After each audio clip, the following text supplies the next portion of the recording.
Hi, I'm Taylor Wright. One of my other videos I talked about outside zone, broke it down for you, and then different video I did mid zone and talked about the difference in each.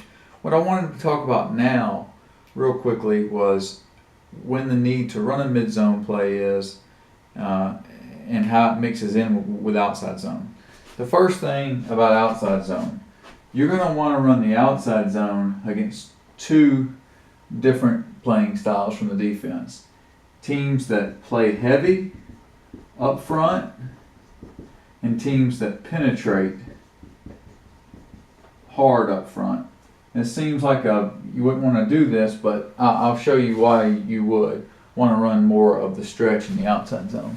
So to give a practical example, you have a team that's playing with a 3-4 nose guard. He's head up on the center. He just plays through a gap here. The center can step outside through him, dip and rip, carry, take the angle to intersect the willie, and the left guard can run a cutoff technique, getting his depth and running, and sealing it, cutting it, whatever. But this guy, if he's playing heavy, he's gonna be at risk for getting cut by this backside guard or just getting scooped because the center's working heavy through his outside and the backside guard's doing his pull cutoff technique to get all the way around. And so you can split the defense here. Same with a defense that's just a penetrating defense. Guy's tight on the guard. He's stepping with his inside foot, playing through the guard. Well, here the guard can dip and rip, play heavy, and get his angle here. And if the center goes to his pull technique, he can get his depth and run and reach it as well. Same with a shade that's playing heavy, penetrating. If he's just penetrating, the center goes to his pull technique. He's going to split it as long as the running back's angle is wide enough. It's going to be a big crease in the middle of the field. So that's when you want to run your outside zone versus those playing styles. You want to run your mid zone against defensive fronts and linebackers that just run with the blocks. So if they run with the blocks, if they're playing real loose, that's when you come back with your mid zone. And so if we go to the similar looks, we have a 3 technique, 4-3 defense. The guards just mirror, the 3 techniques mirroring the guard. He's going to still work to his outside half, but he's going to torque it. The center's going to take one depth step looking for the slant. If that doesn't happen, the center's going to attack the inside hip and just knock it out. And hopefully, if you've ran an outside zone or you run outside zone, the Mike will have to flow 3 or 4 steps before he even thinks about coming downhill because he thinks he has to play wide. And the center has plenty of time to square up and work to the second level. Same with a shade over here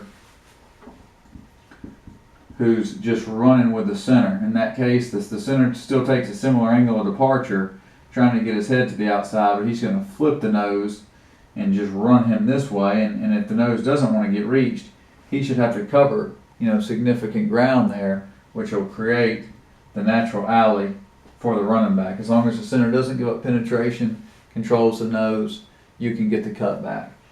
It's also good for the backside of the play. If you have a backside shade who's just reading the nose guard, and it's hard for the backside guard to get his depth and cut him off, then if the shade's running this way, then he can still get his depth and run and then just try to wash the shade toward the play. And then if the running back presses it, that should allow for the cutback behind the shade. So you'll see that often with mid-zone teams. So that's when you'd like to run mid-zone, just to recap, is against teams that really run with the blocks. And then you want to run your outside zone against penetrating teams and teams that play heavy. The other time it's probably beneficial to run mid-zone is if you're doing some zone read out of the shotgun with the running back offset. It can be really hard for the running back to get all the way over in front of these blocks out of the shotgun because of he's so flat in his angle when he receives the ball that he can almost be counterproductive. He's having to run too sideways. So if you're going to do the zone read out of the offset, out of the shotgun, it's probably better just to go ahead and block mid-zone and knock all this out if it doesn't slant, so the running back can press it and then have a natural alley. Same with the center versus shade. If you're going to run zone read, probably better just to run the shade and have the running back have his read, still press it, and then have that natural alley behind it. Especially if the quarterback's booting back here for the backside end and so forth. So I hope this helps you. I wanted to kind of elaborate further about when the best time to run the two plays were and how they complement each other and how you can integrate each play into your game plan. Thank you so much for watching. Bye-bye.